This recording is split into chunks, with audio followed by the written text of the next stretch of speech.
today's video is going to be more so about like I guess kind of just the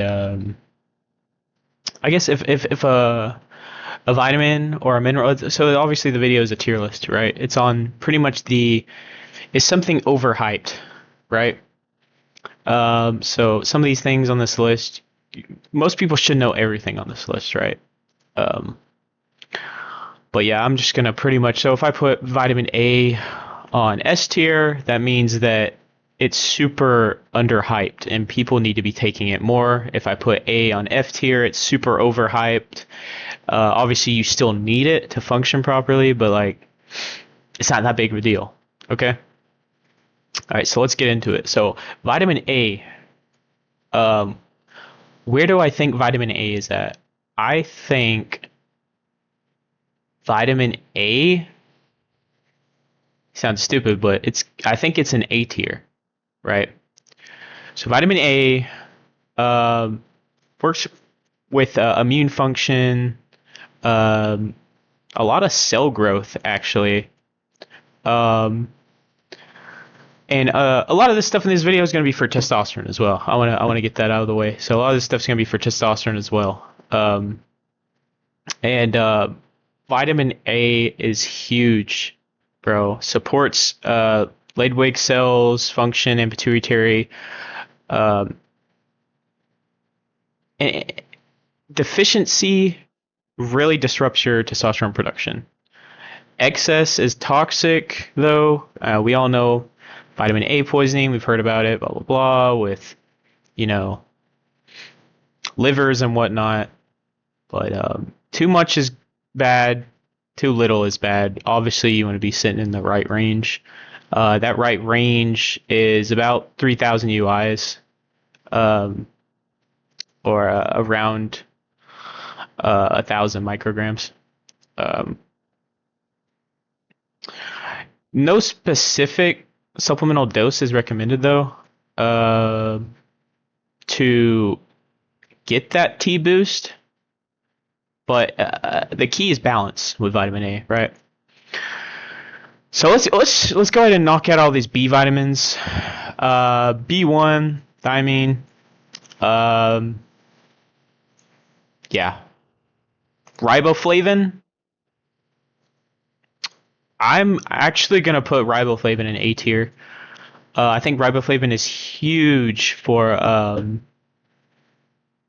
your just overall cardiovascular health and DNA health.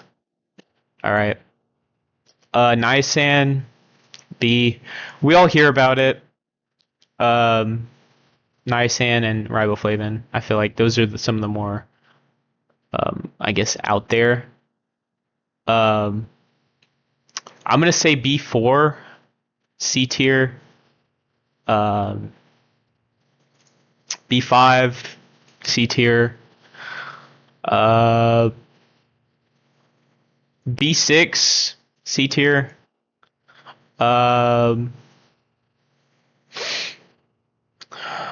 Biotin. This is B7. B tier. B tier.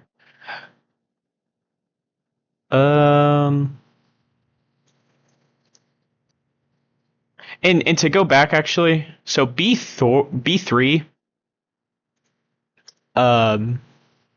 niacin is really going to support that cholesterol for the testosterone. It's a precursor for testosterone. So niacin is going to be pretty good for testosterone production as well. B6 is going to be huge as well for helping to regulate some of those things. All of these, though, are going to be huge for red blood cell formation, DNA. That's what the main thing these things are doing, and stuff for your neurotransmitters. B8, this is something nobody talks about, so they're probably never getting supplemented it.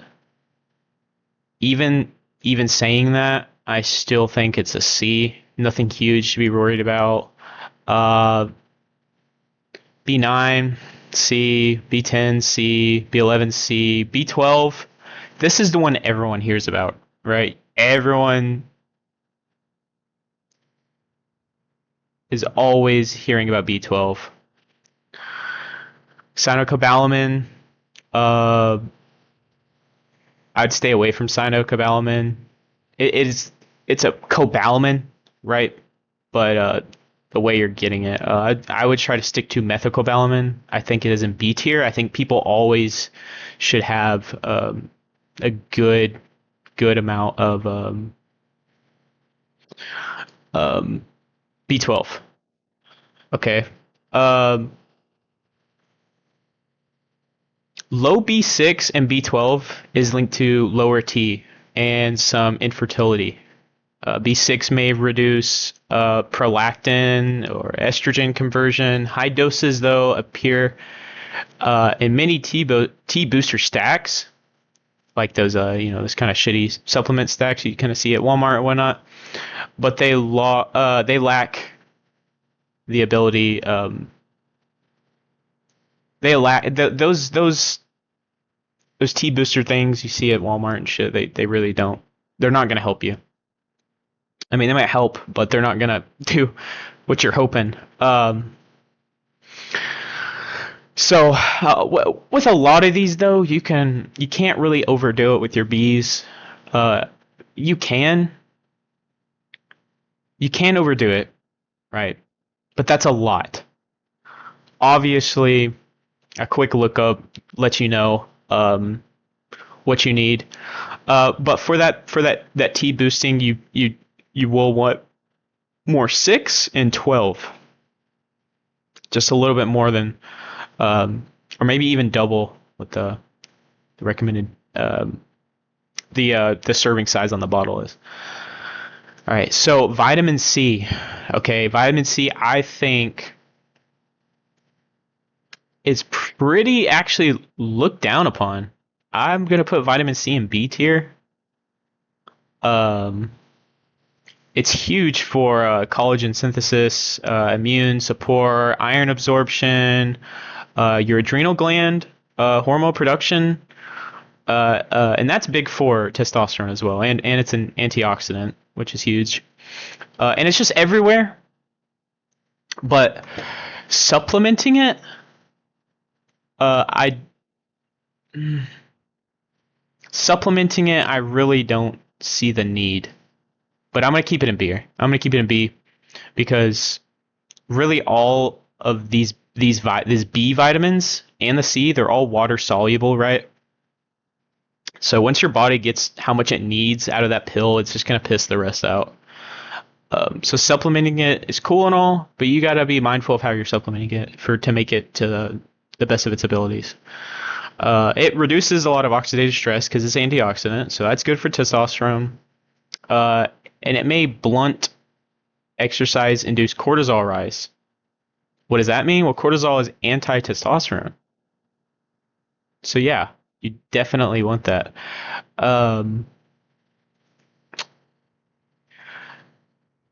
Higher intake is linked to higher test in stressed or infertile men, right? So is it directly raising testosterone? No. Is it indirectly? Yes. Based off of if you have low T already. So is this something crazy that you really need in your stack? No, and that's why I'm kind of, no, I'm gonna move it down to C. It sounds stupid. I already have A at A. I have B's and B, but vitamin C is going in C, and it's kind of going down to D because it's not huge and it's everywhere. It's in all your food, really. I fixed my mic there. For testosterone boosting effects, though, you will need a lot more than the recommended daily dosage. So vitamin D. S tier. Vitamin D by far is S tier. It's the free vitamin. It's the one your body makes. You literally go fucking like photosynthesis mode for this shit, dude. Okay, and people don't know the difference between D2 and D3. It's just if it comes from a plant or an animal, right? Uh, is your body really ready to absorb and digest a fuck ton of vitamin D? Not really, because it thinks, well, I have a whole fucking body full of skin, so why the fuck am I absorbing this shit again? So yeah, because you got to use energy to absorb it anyways, but let's get off of that. So the functions of vitamin D: it's calcium, phosphorus absorption, bone mineralization, immune modulation, cell growth, inflammation reduction. That's a huge one. See, that's anytime you hear anything that's anti-inflammatory, think about testosterone. Okay. And muscle function. And it acts like a hormone with receptors throughout the entire body, which is very useful. Okay. And let's talk about some of the testosterone roles that it can kind of have as well. The strongest evidence among vitamins is that the vitamin D receptors in the testes support T synthesis enzymes and gene expression. So what does that mean? It means that the more vitamin D you have in your testes, you could technically vitamin D max to your balls, right? That's a crazy way to get vitamin D straight there, get testosterone pumping quickly, right? But nobody wants to put a heat lamp up to their nuts, okay? Or sit outside butt ass naked. But you technically could. Deficiency though is strongly linked to lower testosterone, okay? Without a doubt. This is huge. And almost always vitamin D supplementation almost always raises testosterone in men. Okay, so what are we looking at the dosages, right?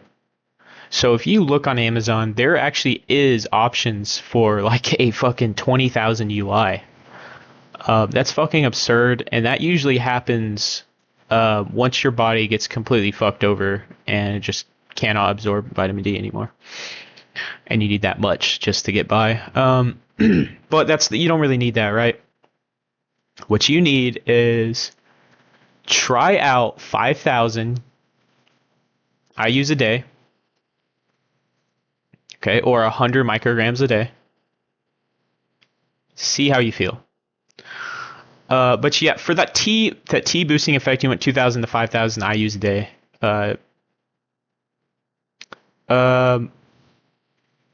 In a study of men who had 3,300 IUs a day for 1 year, it raised testosterone by 25% in overweight deficient men. Are you going to see that big of results if you already aren't deficient? No. Are you still going to see testosterone boosting results? Yeah, for sure. For sure. Vitamin E. So I put a peanut. So everyone just thinks of peanuts when they see, or they hear vitamin E. They just think about peanuts, right? Where is vitamin E for me?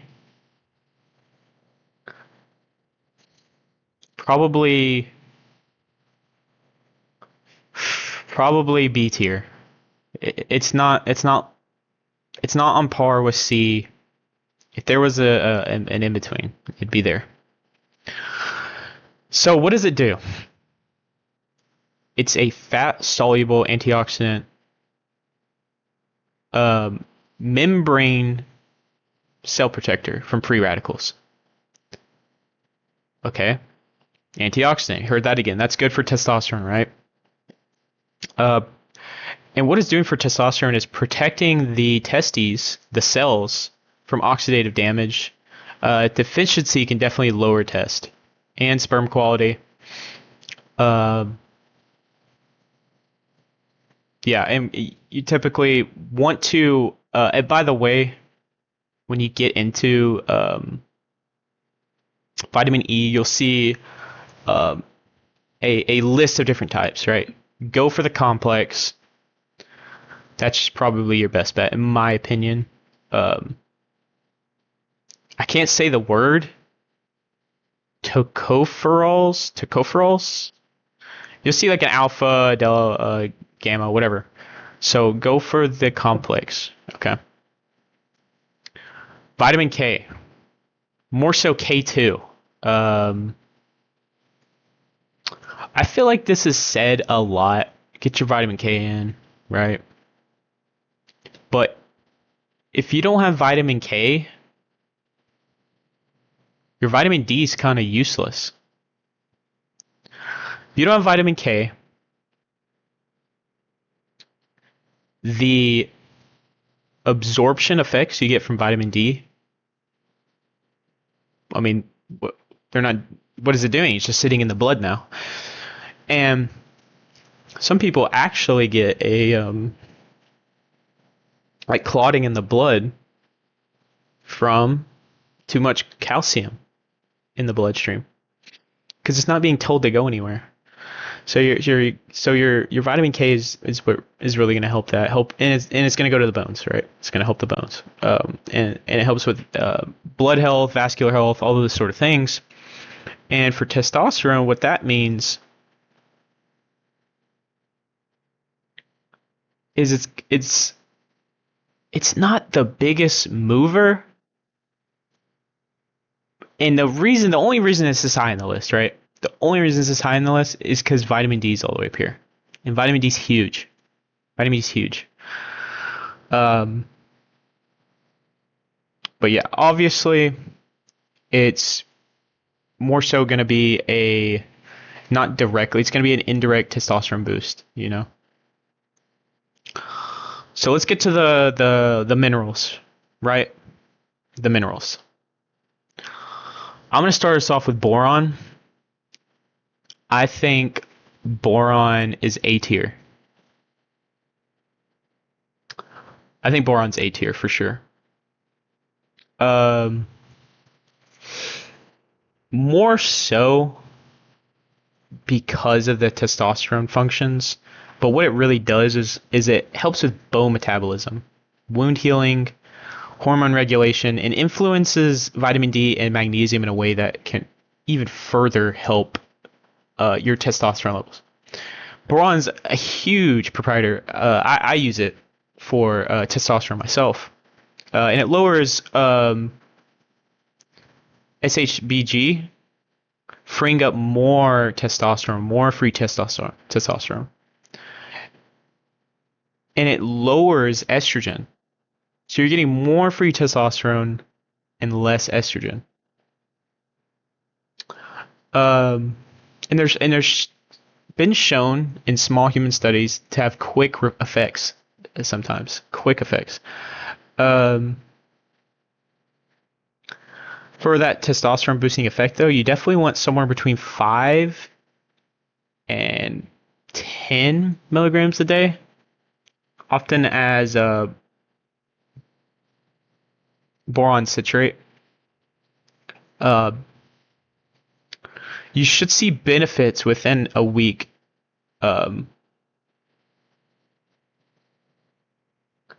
So let's get on the calcium.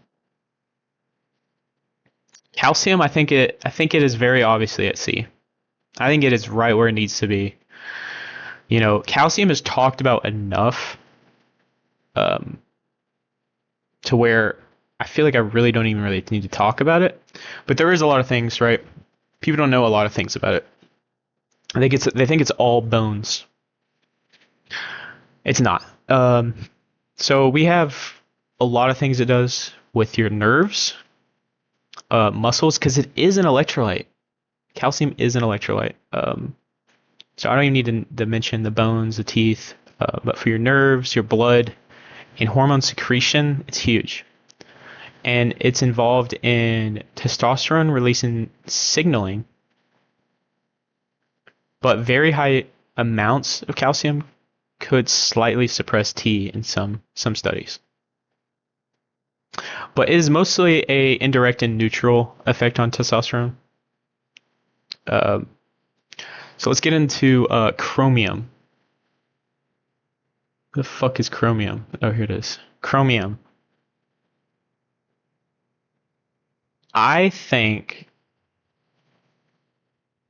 chromium is something people aren't really talking about enough. I think chromium is something in the B tier. Well, what does it do? It enhances insulin action and glucose metabolism in the body. And the reason I'm putting in this high, it's not crazy important, but I think it's needed. Obviously, all of these things are needed to live better as a human. Minimal effects on testosterone. It's just not talked about a lot. Copper. I think copper D tier. And well, I really, you know what? No. And sorry to go back to chromium. Chromium, I think, needs to go to D tier as well. It's not crazy. It's nothing crazy. Let's be honest. It's nothing crazy. And I hate putting something on D tier on this list just because it doesn't do a lot for you. They're all good for you. It doesn't mean it's bad for you, right? I'm putting it down on this list because it's not that important to be talking about. Copper is cool. And the only reason I'd put it any higher, and the only reason I'm not, and I know later I'm gonna probably see something about someone saying something about how I put K up so high because of D. But all in all, copper's go C. I can't. The iron metabolism, it does the antioxidant effects it has, the connective tissue effects, and energy production. It's big, but not crazy, okay? Get your panties in a bunch. It balances zinc, and it lowers oxidative stress. So it has some indirect effects. It's doing more than chromium. Let's be real. Okay, chromium is where it should be. So how much is that raising your testosterone by? Having your copper with your zinc. With your zinc, I'll get the zinc later, but with your copper matched with zinc, very well, very well.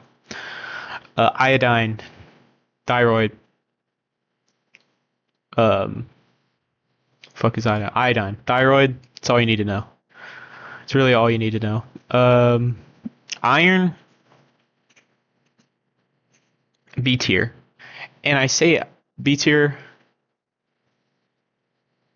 because some people still, everyone knows about iron, but some people still can get up and get dizzy. So obviously we don't know enough about it, or we're not getting enough. Right? And it's important for oxygen transportation from the hemoglobin and energy production and DNA synthesis. Right? All these things are happening in the blood. And obviously low iron is going to lower your test. Not enough oxygen. Not enough things going on, right? So heme iron, it's your best bet though. It comes from meat. Magnesium.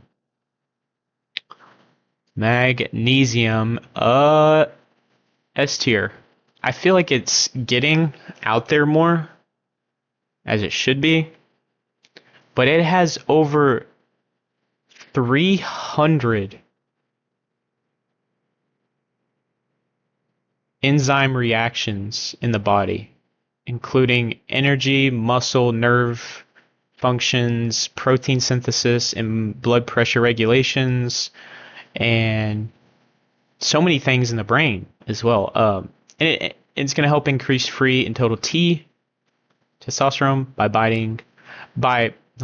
by reducing SHBG, binding and supporting Ledwig cells in the testes.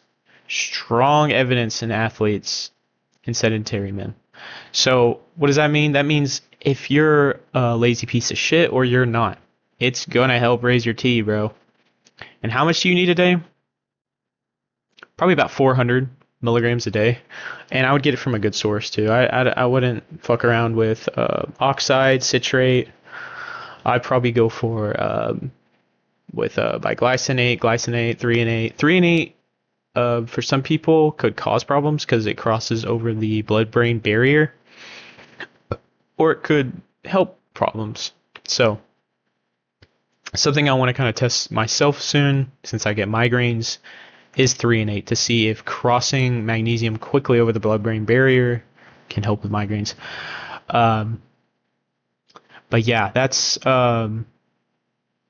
huge stuff. You got studies of people and sleep too. Sleep too. Sleep is huge. You take some of the stuff where you go to sleep, you have really good nights of sleep. Promise. And there's studies of men getting their testosterone raised for up to 24% in 1 month of being supplemented 450 milligrams. And this is 450 milligrams of oxide, the shitty stuff. So, yeah. And when you have stuff too, like manganese,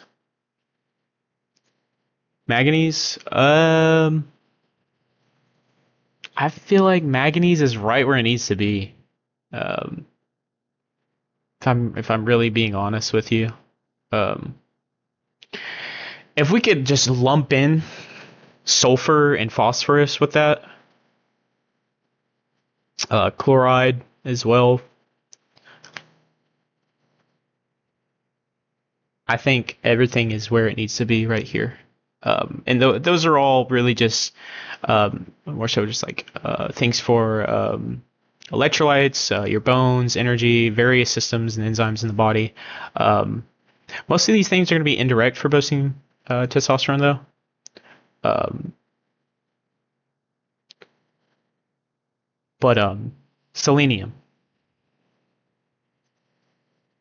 I think selenium is at an A tier. And what is selenium? What the fuck is selenium, right? See, I didn't know what selenium was until I looked on the back of a nutrition label for a can of tuna one day. And I was like, what the hell is selenium? Well, what is selenium? It's an antioxidant. It helps with thyroid function and DNA protection. So it's protecting DNA from free radicals. When it's concentrated in the testes, it protects sperm and Ledwig cells from oxidative damage.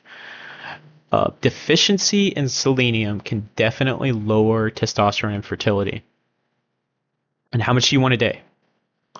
Somewhere between 100 to 200 micrograms a day, often paired with vitamin E, is very, very good for your testosterone. So let's get the zinc. Obviously an S tier. So fucking obviously. It's huge for immune function, huge for wound healing. And again, just like magnesium, it has over 300 different enzyme functions in the body. It's DNA, protein synthesis. The list goes on. And it's essential for Ledwig cell testosterone synthesis and luteinizing hormone signaling. Deficiency can sharply drop testosterone by up to 75%.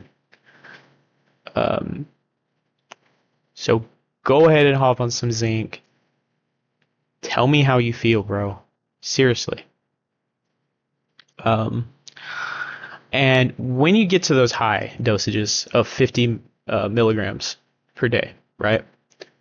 That's when you have to have this copper, okay?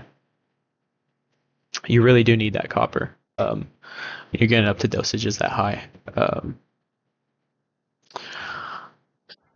Okay. So we have salt. What are my thoughts on salt? I think salt is in a D tier. I think people overuse it. I think anytime they even move their body and they pop an element packet, it's too much. You're doing too much. Okay? That's all I'm gonna say about that. People overuse salt too much. Potassium is where it needs to be, I think. I don't think too many people are too low on potassium. Um,